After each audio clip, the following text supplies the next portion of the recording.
but we didn't speak about it, but we just kind of smoothed it out. And then he wound up coming. It was my birthday, and he came up to my show, and he wanted to freestyle, and it was all good. It was fine.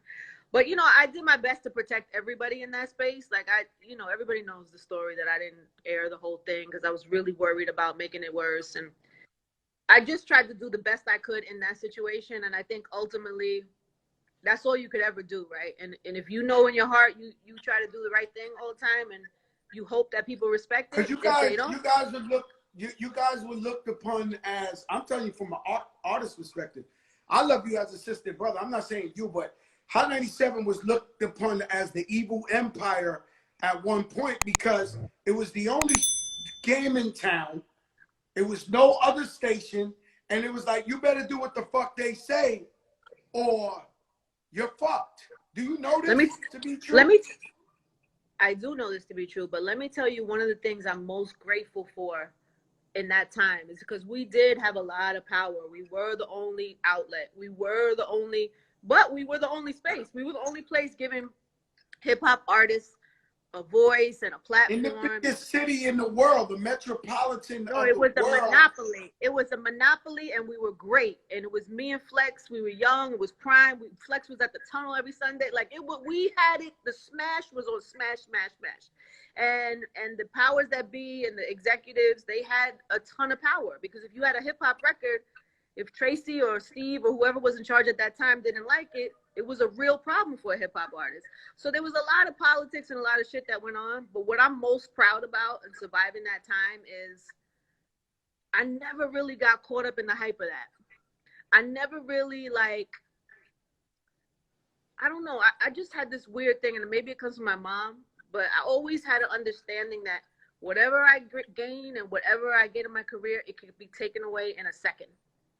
And I knew that I wanted to literally kill Ebro about 20 times in my life, like murder. And Ebro, by the way, Ebro wasn't even part of that regime I'm talking about. I'm talking about the original. You're talking about the early, the Tracy, all that. I'm talking about the original regime that could not be touched. Everybody needed them. They had the whole game on Smash. They had it on Smash. So it's Ebro like you have to follow the rules. Ebro came later. But Ebro was a serious problem up there with the power tripping. He really was. I remember one time. I love Ebro. No, he's a good guy. You know what I'm saying? We went through the time. Now there's more options. It's growing pains. He was probably trying to figure out how to run a ship like that. I give Ebro the credit for it's a hard seat to sit in. So then he jumped in this seat, and there's a lot of power in that seat. And when you got that type of power, everybody wants to be your friend. Everybody wants to, and you have to kind of protect that, guard that, protect what he was trying to protect the station, protect the staff, and then, and then also Ebro is the alpha male. He's super chest out, he's super so I think all those things together could have been read the wrong way, but I think ultimately his intention was always good, and I think ultimately he's a good dude. I love Ebro, I do. I mean, he has pissed me off.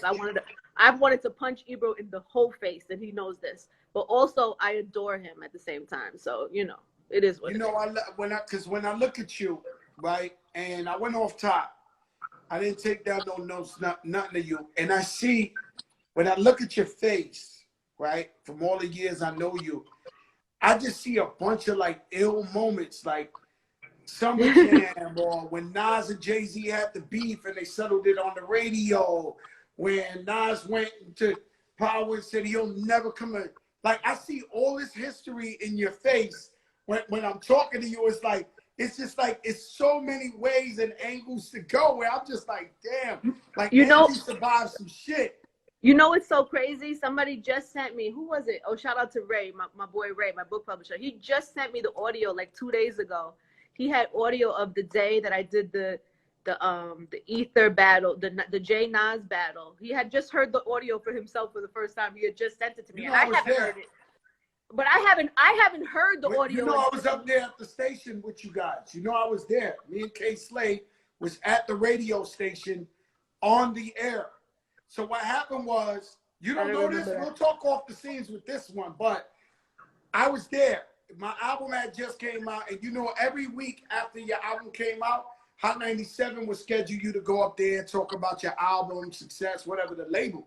I happened to be there the day that it was going down, the battle. Nas, Jay-Z. I was there. Mr. C was up there. I was up there, right? And I'm going to tell you some crazy shit is the night before, because, you know, we had a little Rockefeller Terror Squad beef going that we won't elaborate because we family. Yeah. The day before, I had shook hands with Jay-Z. Irv Gotti set up a meeting where I said, yo, bro, we'll never beef again. It's all good. This and this and that. And the next day happened to be the battle on the radio. And I was scheduled to go up there, do an interview. And then breaking news, y'all gonna play these records and y'all gonna, whoever wins on the radio is gonna, I was there.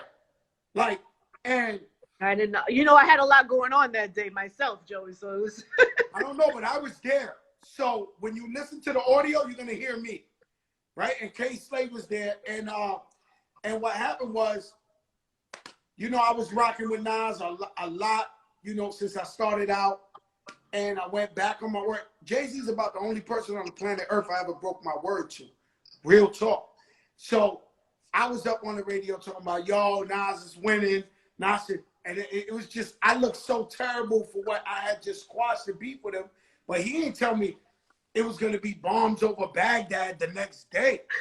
Like, you know what I mean? So it was crazy, man. It was crazy. I was there for that. And so let me tell you, were you there when I announced, so the votes come in, we're doing Super Ugly. I mean, we're doing, versus. I'm there when you're taking the votes. I'm watching you pick up the phone. I was sitting in the Hot 97 that whole time. Okay, so I'm doing the votes literally by hand, counting. I'm getting ready to announce. I literally announced the winner is Nas. I think it was like 50. I only know this because I just heard the audio the other day. It was like 58% or something. I was there. I'm like 58% of the votes say it's Nas. And then I look to the left and I see Jay walking in. So literally I'm announcing that he just lost and he's walking into the studio. You could hear him. What's up? He says hello. He walked in with enough right after I announced that Nas won. So here I am. Mind you, me and Jay are cool. We're friends at this point. And I just delivered him that blow and he walked in at the same time. The whole thing was nuts. It was just absolutely crazy. So, but I had to do the right thing, right? So this was the right things, and the Ether was the better record of those two, and that's what the vote said. So it wasn't my fault. It just was what it was. But it was just it was just a crazy moment. It was a crazy time.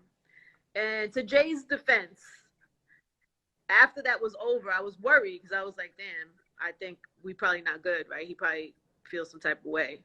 And we went outside into the hallway and I was like, are we good? He was like, I know that this was beyond you. Like you didn't manipulate this or facilitate. It had nothing to do with you. It was whoever was spoken.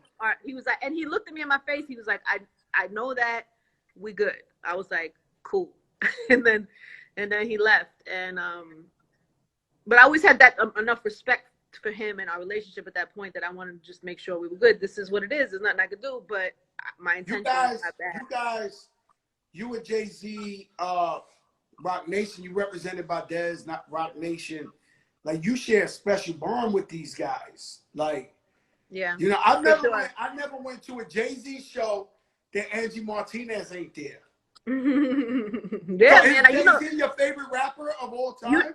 You know, I was the first person. I played Jay-Z on Battle of the Beats when nobody knew who Jay-Z was. And Jay-Z and Dame showed up at my show with champagne for me after. That's how, like, I know them for a very, very long time. And I've been a fan and a friend for a long time. So I think, you know, it's like you, Joey. I love you. You know what I'm saying? So it's like, if you were in a battle with somebody and you lost, I'm still going to have to say whoever it was, or Jeezy beat Fat Joe, or whoever it is, right? I'm going to have to say that. It's right. That wasn't you the messenger. Don't kill the messenger. But I'm going to be fair and I'm going to be honest and I'm going to look you, my friend, in the eye after and I'm going to say, Joe, this is just what it is. Are we okay? And then knowing the type of person you are, you're going to go, it's cool, Ange, I get it. That's what it is. It's just life. Somebody saying I amped up a Snoop and Pac beef. That is a whole 100% lie. Learn your history before you shoot shit at me on Instagram. Yeah, Ange, relax, But, relax. You Angie Martinez. oh, You had too much Zoom. sorry. CC Sabathia, you know, Amber, you too nice. Don't start threatening. Don't go there, Ange. Like, No, because people be real reckless on Instagram. Oh, like, no, they say foul. anything. Yo, they Like, look, listen. I had Dr. Oz on here, and the shit they were saying on these comments, I wanted to jump in the phone and fuck everybody up. Fuck him, he's a fake doctor, yo, piece of shit. You know how hard it was for the Little Fat Joe show to get Dr. Oz?